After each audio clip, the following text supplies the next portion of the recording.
La caída de Nerón. Vamos a ubicarnos en Roma en el año 68, después de Cristo.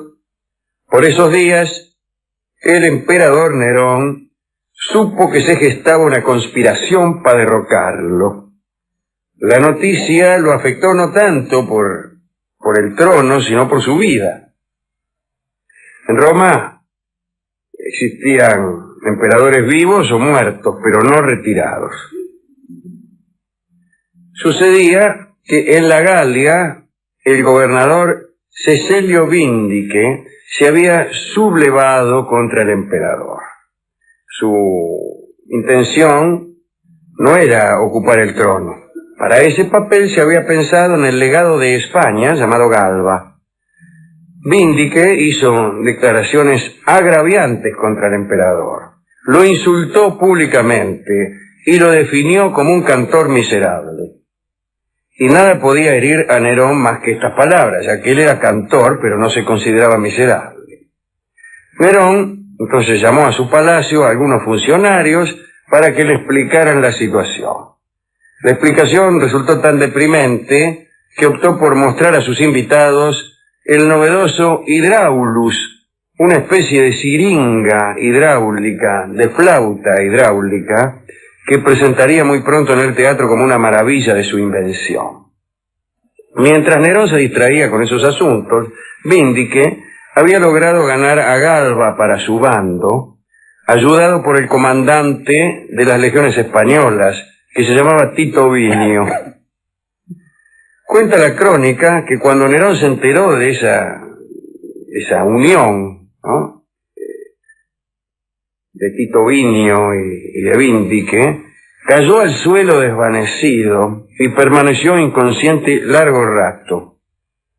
Apenas recobró el sentido, corrió de un lado a otro de su palacio, se rasgó las vestiduras, se golpeó la cabeza con los puños y gritó a viva voz que estaba acabado.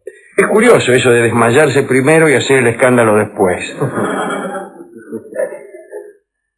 En su desesperación, el emperador logró por lo menos convencer al Senado para que declarara a Galba enemigo del Estado. Así como ahora te nombran ciudadano ilustre, entonces te declaraban enemigo del Estado. Eso lo tranquilizó un poco. Como respuesta, Galba confiscó los bienes de Nerón en Hispania.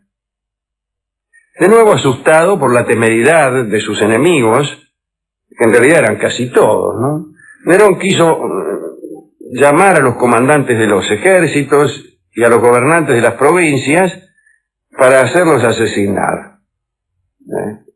Pretendía también liquidar a todos los desterrados, cualquiera fuese el lugar de su asentamiento, y a todos los galos que se encontraran en Roma, a unos para evitar su participación en la conspiración y a los otros por ser cómplices de sus compatriotas. Pero no pudo concretar ninguno de estos crímenes. La verdad es que Nerón eludía sus terrores con distracciones que eran muy poco convenientes. Mientras se conspiraba contra él invitaba a sus amigos a bacanales y recitaba poemas satíricos referidos a los caudillos de la rebelión. Pero cada vez le quedaban menos amigos. Las orgías eran muy poco concurridas. Una noche solo asistió su vieja nodriza. La mujer trató de consolarlo y le hizo notar que a otros gobernantes también les había pasado lo mismo, y Nerón lloró. Después el emperador pensó que su única oportunidad residía en sofocar militarmente la insurrección.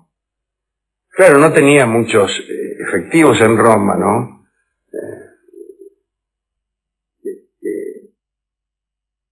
De todos modos, con lo poco que tenía, empezó a organizar una campaña. Pensó que se iba a aburrir mucho en el campo durante las acciones militares, y entonces utilizó casi todos los vehículos de transporte para llevar su utilería teatral. También contrató a prostitutas, pero por lo menos les hizo cortar el pelo a lo hombre, las equipó con hacha y escudo para disimularlas entre la tropa. La verdad es que, con excepción de los pretorianos, no había en Roma soldado alguno a disposición del emperador. Hicieron reclutamientos en distintos barrios de la ciudad, pero fueron infructuosos. Nadie quería participar de esta aventura. Por consiguiente, Nerón publicó una disposición según la cual todo romano pudiente debía entregar un determinado número de esclavos para la campaña que él estaba organizando contra sus enemigos.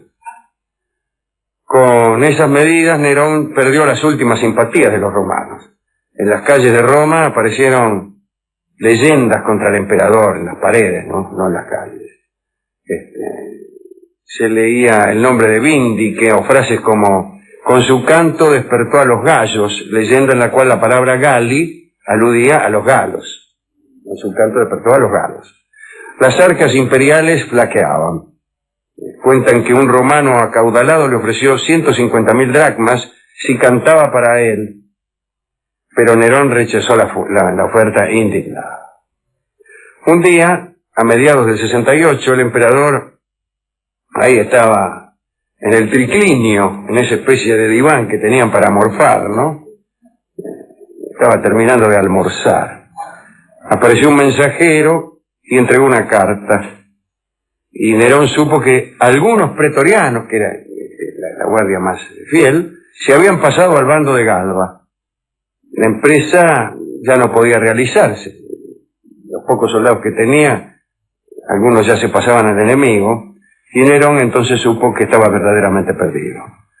Mandó llamar a Locusta, una famosa envenenadora, y le pidió uno de sus venenos para envenenarse. Sí, me voy a envenenar. Ella se le dio, pero Nerón no se atrevió a beberlo. Esa noche, se calcula que fue el 8 de junio del 68, el emperador se aterró con el silencio que dominaba su palacio. Empezó a recorrer los aposentos de sus amigos, de los cortesanos, y no había nadie. Llamó a los sirvientes y no le contestaron. Por todas partes había rastros de saqueo, y se afanaban las cosas, ¿no? Las palanganas, me imagino. Solo quedaba un compañero del emperador de nombre Faón, que le ofreció a Nerón su casa de campo, próxima a la ciudad. Faón le dijo que allí podría reposar un poco, y el emperador aceptó agradecido. Suetonio cuenta cómo fueron las cosas. A la ayuda de Faón se agregó a último momento la de Epafrodito, otro amigo de Nerón, y en la finca de Faón se quedaron descansando. Por ahí golpearon la puerta. Un mensajero le llevó la noticia según la cual el Senado acababa de declarar a Nerón enemigo del Estado. Chao. Ya habían salido en su busca y amenazaba al emperador el castigo usual en esos casos. Nerón preguntó cuál era ese castigo y se le dijo que sería sujetado el cuello en una horqueta y su cuerpo desnudo sería flagelado hasta la muerte. Nerón decidió no esperar ese castigo y decidió matarse. Quiso apuñalarse, pero no se animó, hasta que escuchó que los cascos de unos caballos se acercaban. Entonces tomó el puñal, se lo clavó en la garganta, tambaleó un poco, y Epafrodito saltó a su lado y hundió todavía aún más el cuchillo, ayudándolo en aquel suicidio. Los soldados irrumpieron en la finca y hallaron al emperador en el suelo. Un centurión le extrajo el puñal y oprimió la herida con el manto. Nerón llegó a decir: demasiado tarde, y murió. Cuentan que la famosa frase «qué gran artista muere conmigo» la dijo en aquella casa de campo, pero mucho antes de que llegaran los soldados. Nerón no había alcanzado a vivir 31 años. Todos nos imaginamos a un señor cuarentón parecido a Peter Ustinov, pero no, era un muchacho. Había gobernado casi 14, quiere decir que el cantor, el loco y el incendiario debemos imaginarlo bajo la forma de un pibe. Entre los soldados encargados de llevar a Nerón con vida hasta Roma, se encontraba un hombre llamado Marciano Iselo, un liberto de Galba. Iselo impidió que decapitaran al cadáver. Su cuerpo fue incendiado, incinerado es la palabra, sin sufrir mutilaciones. Iselo ordenó envolver al final en el manto blanco que había lucido en su cortejo triunfal, y así fue quemado sin la presencia del público. Sus cenizas se depositaron en el Panteón de los Domicios en el Monte Pincio.